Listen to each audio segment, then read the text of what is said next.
అందరికీ నమస్కారం. గత 2-3 రోజులు బట్టి ఈ ఐబొమ్మ అనే దానికి సంబంధించిన రవి అనే అతను అది క్రియేట్ చేసిన ఐబొమ్మ బప్పం టీవీ ఈ 2 వెబ్సైట్ల ద్వారా అతను కొన్ని కోట్లు సంపాదించాడని 6 ఏళ్లలో 21,000 సినిమాలు పైరసీ చేసి సంపాదించాడని చెప్పి ఈ ఫోటో వేశారు. ఇది చూడండి ఫస్ట్.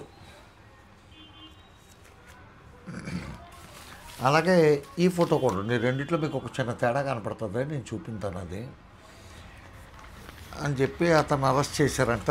అది ఒక అంతర్జాతీయ లేకపోతే ప్రపంచవ్యాప్తంగా అతి గొప్ప అచీవ్మెంట్ కింద ఈ టీవీలు సోషల్ మీడియాలోని అన్నిట్లోని తెలుగు టీవీలోని ప్రచారం చేస్తారు. పోలీసులు వాళ్ళ పని వాళ్ళు చేసుకున్నారు.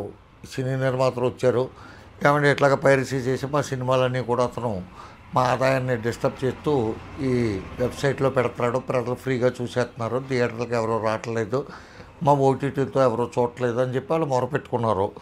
మొరపెట్టుకుంటే సివి ఆనంద్ గారు ఏమో ఆ కేసుని టేకప్ చేశారు, సజ్జనార్ గారు ఏమో క్లోజ్ చేశాడు.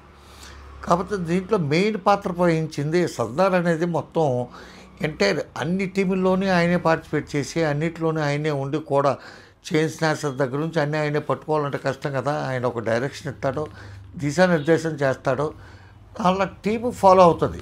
అలా అనుచరులు కానీ ఆయన నేతృత్వంలో ఉన్న ఒక టీం ఫాలో అవుతుంది. ఆ టీంలో డీసీపీ కవిత ద్వారా ఆంధ్రప్రదేశ్ సిపి శ్రీనివాసులు వీళ్ళంతా ఉన్నారట. ఓకే, అంతవరకు బాగానే ఉంది. కాబట్టి సజ్జనార్ గారు పక్కన సెలబ్రిటీస్ పెట్టుకున్నాడు. అంటే సినిమా వాళ్ళు అంటే ప్రతి ఒడికి అభిమానం ఉండొచ్చు, పిచ్చ ఉండొచ్చు, వాళ్ళతో ఫోటో దిగి ఇంట్లో పెళ్ళం బిడ్డలకైనా చుట్టాలకి చూపించవచ్చు. ఒరే మా సజ్జనార్ ఇలాగ చిరంజీవితో ఫోటో దిగాడు, రాజమౌళితో ఫోటో దిగాడు, నాగార్జునతో ఫోటో దిగాడు, లేకపోతే ఆ నిర్మాత ఎవరో ఉన్నారు కదా దిల్ రాజుతో ఫోటో దిగాడు అని చూపించుకోవచ్చేమో, కానీ అది కరెక్ట్ కాదు.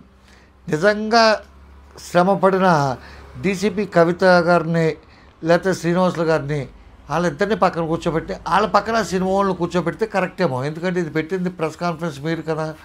ఇంకొకటి ఏంటంటే దీంట్లో దౌర్భాగ్యం, వాళ్ళ సిపి గారు అభినందించారు, సజ్జనార్ గారు అభినందించారు అని చెప్పి ఉంది, కానీ ఈ సినీ ప్రముఖులు ఎక్కడా కూడా టీంలో మెంబర్లు అందరినీ కూడా అభినందించినట్టు కానీ వాళ్ళకి పుష్పగుచ్చాలు ఇచ్చి శాలువాలు కప్పినట్టు కానీ ఏమీ లేదు. వరద బాధితులు, వరదలో దెబ్బతిన్న వాళ్ళకి కొంత సహాయం చేస్తారు. వరద బాధితులకి ఈ సినీ ప్రముఖులు చేయాలి, అంతకుమించి వీళ్ళు చేసేది ఏమీ లేదు. ఎప్పుడు ఏమీ కనపడలేదు. ఏదో గ్యాస్ సిలిండర్ ఇచ్చాను, కరోనా వచ్చినప్పుడు ఆడికి బ్లడ్ డొనేట్ చేశాను, అవన్నీ తర్వాత విషయాలు, అవన్నీ తర్వాత మాట్లాడుకుందాం. కానీ వీళ్ళు ఇప్పుడు కొన్ని వేల కోట్లు నష్టాలు వచ్చినాయి, కొన్ని లక్షల కోట్లు నష్టాలు వచ్చినాయి మాకు అని చంపేయాలని చెప్పి సినీ నిర్మాత అనుకుంటాను సి కళ్యాణ్ అనేటైనా అంటున్నాడు ఆయన. అది కూడా కరెక్ట్ కాదు. ఆ కళ్యాణ్ గారికి కూడా అది పద్ధతి కాదు. అది ఏంటంటే అని చంపేస్తారా, చంపే ఏమవుతుందో పోలీసులు కాకపోతే ఈ సినిమా వాళ్ళు చంపేయాలంట. మీ సినిమా వాళ్ళు చంపేస్తారా? మా చెమట బిందువుల నుంచి, సామాన్య మానవుడు కష్టపడ్డ చెమట బిందువుల నుంచి మీరు రోల్స్ రాయిస్ కార్లు వేసుకున్న స్థితికి తీసుకొచ్చింది ఎవడో? Common man. ఆడు శ్రమ దోపిడీ చేసుకుంటే మిమ్మల్ని ఎవడు చేయమన్నాడు? ప్రీ రిలీజ్ ఈవెంట్లు, సంగీతం, ఒక ఏంటి 6 పాటలు ఉంటే 6 పాటలకు 6 ఈవెంట్లు చేస్తారా? 100 కోట్లు ఖర్చు పెట్టి, 500 కోట్లు ఖర్చు పెట్టి, 50 కోట్లు ఖర్చు పెట్టి, 10 కోట్లు ఖర్చు పెట్టి ప్రోగ్రాంలు పెట్టేసి ఏంటి ఏదో బడాయి మీకు దేనికి? మీ సినిమా గొప్పదైతే అదే క్లిక్ అవుతుంది, లేకపోతే అదే పోద్ది. దీన్ని మీరు చేసి ఇంత హైప్ తీసుకొచ్చి ప్రజలంతా ఇంత ఏదో మబ్బిలో పెట్టి, మాయలో పెట్టి, అన్ఎడ్యుకేటెడ్స్ తోటి, అభిమానులతోటి ఆడుకొని వాళ్ళ జీవితాల్లోని వాళ్ళ రక్తం తాగేస్తున్న వెధవలు ఎవడైనా ఉంటాడంటే ఫస్ట్ ఫోర్మోస్ట్ సినీ ఫీల్డ్ వాళ్ళే. వాళ్ళంతా దుర్మార్గులు, దోరణాలు చేసేవాళ్ళు లేరు. కాబట్టి ఎవడ కుటుంబం సాఫీగా ఉందో చెప్పండి. ఒకవాడు కుటుంబంలో ఎన్నేసి పెళ్ళిళ్ళు ఉన్నాయో, ఎవడెవడ ఎన్నేసి పెళ్ళిళ్ళు చేస్తున్నాడో కూడా చెప్పేద్దాం. ఎవడ కుటుంబం సక్రమంగా ఉండదు చూసుకోండి మీరు. మీ కుటుంబాలు సక్రమంగా ఉండకపోవడానికి కారణం ప్రజలు ఉసిరే. వాళ్ళ ఉసిరంతా కట్టుకుపోతున్నారు. సరే, అవన్నీ పక్కన పెట్టండి. సజ్జనార్ గారు మీకు ఎంత అభిమానం ఉన్నా వాళ్ళ కాకుండా మీ డిపార్ట్మెంట్ వాళ్ళని, మీకు మీ టీం తరపున, మీ తరపున కష్టపడే వాళ్ళని పక్కన కూర్చోబెట్టుకుని వాళ్ళ పక్కన వాళ్ళు కూర్చోబెట్టుకున్న అందం ఉంది. ఇంకోటి ఏంటంటే వాళ్ళకి మీరు అంత ప్రిఫరెన్స్ ఇవ్వక్కర్లేదు. వాళ్ళు మిమ్మల్ని అభినందించడానికి వచ్చారు, మీరు కృషి చేశారు, సాధించారు, మిమ్మల్ని మీ టీంని అభినందిస్తారు, పుష్పగుచ్చం ఇస్తారు, లేకపోతే సాల్వా కప్పుతారు, నమస్కారం పెడతారు, పోతారు. వాళ్ళ కూర్చోబెట్టి వాళ్ళ చేత స్టేట్మెంట్లు ఇప్పించడం అనేది కరెక్ట్ కాదు. నెంబర్ 2, నెంబర్ 3 ఏంటంటే మీకు ఇన్ని వేల కోట్ల రూపాయల నష్టాల నుంచి కాపాడిన పోలీస్ డిపార్ట్మెంట్ వారికి కానీ, లేకపోతే ఆ పోలీస్ డిపార్ట్మెంట్ వెల్ఫేర్ అసోసియేషన్ కానీ మీరు ఏమైనా ఫండ్ ఇచ్చారా? నిన్న వచ్చే పెద్ద పెద్ద మాటలు చెప్పారు కదా, మీ సినీ ఫీల్డ్ నుంచి ఒక 100 కోట్ల పోలీస్ డిపార్ట్మెంట్కి ఇవ్వండి. రోడ్ల మీద వెళ్తుంటే ఎండకి చెమట కారి ముక్కులోంచి నోటులోంచి వచ్చి తడిసిపోతున్న హోమ్ గార్డుల కాడ నుంచి, ఎస్ఐల కాడ నుంచి, సిఐల కాడ నుంచి, సిపి వరకు, ఐజీ వరకు, డిఐజీ కానీ, లేకపోతే వాళ్ళ ప్రిన్సిపల్ సెక్రటరీ కానీ, వాళ్ళ సెక్రటరీ కానీ, ఎంతమంది ఐఏఎస్లో ఐపీఎస్లో ఇంత కష్టపడుతున్నారు. నిజాయితీ పనులు అయిన వాళ్ళకే. చాలామంది లంచగొండలు ఉన్నారు అనుకుంటే వాళ్ళ గురించి డిస్కస్ చేయట్లేదు నేను. కష్టపడి పోయి కింద స్థాయి వాళ్ళకి కొంతలో కొంత మేము సాయం చేస్తాను, ఒక 100 కోట్లు ఇస్తామని చెప్పి ఇవ్వగలిగారా? మీరు 100 కోట్లు 1000 కోట్లు కలెక్ట్ చేయడం కోసం మీకు టికెట్ రేట్లు పెంచేయాలి. ఆ పెంచేసిన రేట్లు మీరు అనుభవించేయాలి. అసలు మీరు తీసి సినిమాలు ఎటువంటిరా మనం డిస్కస్ చేద్దామంటే, నాయకుడి కావచ్చు మొదలెడదాం, అన్ని సూపర్ హిట్ సినిమాలు చెప్పండి మీరు. దళపతి కానుంచి, నాయకుడు కానుంచి, ఏ సినిమా చెప్పండి. మొన్న వచ్చింది అదేదో స్టోత్పురం కనగడ్ నా కొడుకు సినిమా కానుంచి అన్ని సినిమాల్లో మీరు చెప్పేది ఏంటి? కన్నాలు వేసినా, దొంగతనం చేసినా, హత్యలు చేసినా, ఏం చేసినా తప్పు కాదు, పేద ప్రజలకు పంచిపెట్టేస్తే అది మేలు అన్నారు. అవును, ఇది చేసింది అదే, ఐబమ్మోడు చేసింది, బప్పోడు చేసింది అదే. డబ్బును కొట్టి పేదోడికి పెడితే న్యాయమైన సినిమాల ద్వారా చెప్పిన వెధవలో చవటలు, దద్దములు, సన్నాసులు, పోరబొక్క ఎదవలు కొడుకులు మీరు చేసిందా చేసాడు, దాంట్లో తప్పే ఉంది. మీరు అటువంటి సినిమాలు తెత్త మానేయండి. ఎంత 100 మంది పేదలకు ఉపయోగపడినా సరే ఒక జమీందారిని మనం చంపకూడదు, చట్టం ఉంది దానికోసం అనేది ఏమన్నా మీరు ఎప్పుడైనా ఒక సినిమాలో చూపించారా? తెలుగు సినీ చరిత్రలో, నాకు మిగతా భాషలు రావు, తెలుగు ఒకటే వచ్చు. తెలుగు సినిమా చరిత్రలో 100 మందిని పీడించుకెళ్ళినా ఆయన్ని చంపకూడదు, చట్టానికి చెప్పాలని ఎప్పుడైనా చెప్పారా? మీరు చెప్పలేదు. ఆయన చంపేస్తే చంపినోడు హీరో అయిపోతాడు అంతే. అలాగే చంపేయడం మిమ్మల్ని అందరినే. ఇప్పుడు ఏమవుతుందంటే ఈ ఐబొమ్మవాడు చేసిన ఒక మహోపకారం ఏంటంటే కొన్ని వేల లక్షల మందికి ఉపాధి చూపించాడు. ఎందుకంటే ఇప్పుడు ప్రతివాడు కూడా స్విట్జర్లాండ్లో వాచీలు అనేది కుటీర పరిశ్రమ, అక్కడ మ్యానుఫ్యాక్చరింగ్ కానీ అసెంబ్లింగ్ కానీ కుటీర పరిశ్రమ కింద ఉంటుంది.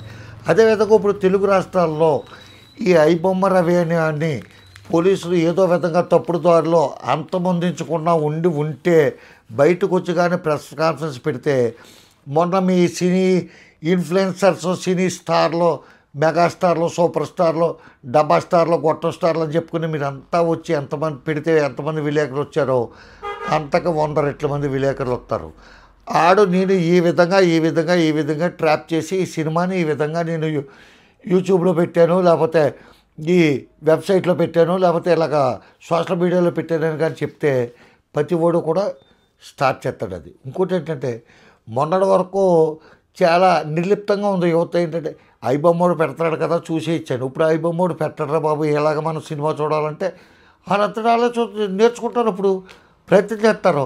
కాబట్టి యువతనంతటి కూడా టెక్నాలజీలో అభివృద్ధి చెందే విధంగా చేసిన రవికి హృదయపూర్వక అభినందనలు తెలియజేస్తున్నాను. ఎందుకంటే దీనివల్ల ఎలా జరుగుతుందని అంటానికి కారణం ఏంటంటే షేర్లు స్కామ్కి సంబంధించి మొన్నే వచ్చింది లక్కీ భాస్కర్ అనే సినిమా, సూపర్ డూపర్ హిట్ అయింది. ఎవరి జీవితం ఆధారంగా తీశారు? అర్షద్ మహతా జీవితం ఆధారంగా తీసిన సినిమా అది. దాని ద్వారా ఎన్ని 100 కోట్ల మంది ఈ ఆర్థిక నేరగాళ్ళు పుట్టాడు. ప్రతి కూడా ఎంపీలు చేశారు, ఎమ్మెల్యేలు చేశారు, మినిస్టర్లు చేశారు, ముఖ్యమంత్రులు చేస్తున్నారు. ఈ లంచగొండేతోళ్ళు వాళ్ళని ఎవరైనా పట్టుకుంటూ వస్తుంది. కానీ ఈ సినీ ఫీల్డ్ వాళ్ళు ఉంటే ఏంటంటే ఏంటంటే వీళ్ళంతా బ్లాక్ మనీ బేవర్స్ నా కొడుకులు, వీళ్ళ గురించి అంత పోలీస్ డిపార్ట్మెంట్ అంత కష్టపడిపోసిన పని లేదు. నిన్న ఏదో సోదరిమణులు విలేకరులు వచ్చారు, వాళ్ళ సమస్యలు అయ్యి చెప్పారు. కాబట్టి అది రీజనబుల్ ఇష్యూ, రీజనబుల్ కాస్ట్. దాంట్లో చూపిస్తే ప్రజల్లో మీకు అప్రిషియేషన్ లభించకపోవచ్చు, కానీ మీకు మనస్తృప్తి ఉంటుంది. అదేవిధంగా ఈ లంచగొండలు కానీ, ఫుడ్ ఆల్టరేషన్ చేసేవాళ్ళు కానీ, లేకపోతే ఈ పొల్యూషన్ కంట్రోల్కి సంబంధించి ఏమీ పట్టించుకోని వ్యక్తులు కానీ అటువంటి వాళ్ళ మీద మీరు యాక్షన్ తీసుకుని తప్ప ఈ సినీ ఫీల్డ్ వాళ్ళు ఏదో ప్రజల్లో గ్లామర్ ఉందని చెప్పి అనుకుంటాను. ప్రతి ఓడు కూడా కుటుంబంలో ఉన్న సమస్యలతో సతమతమై సత్రాడు సార్ సినీ ఫీల్డ్ వాళ్ళు కూడానే. వాళ్ళు ఏమీ జీవితాలు హ్యాపీగా లేవు, డబ్బు అయితే ఉండొచ్చేమో కానీ వాళ్ళు చాలా నలిగిపోతూ ఉన్నారు.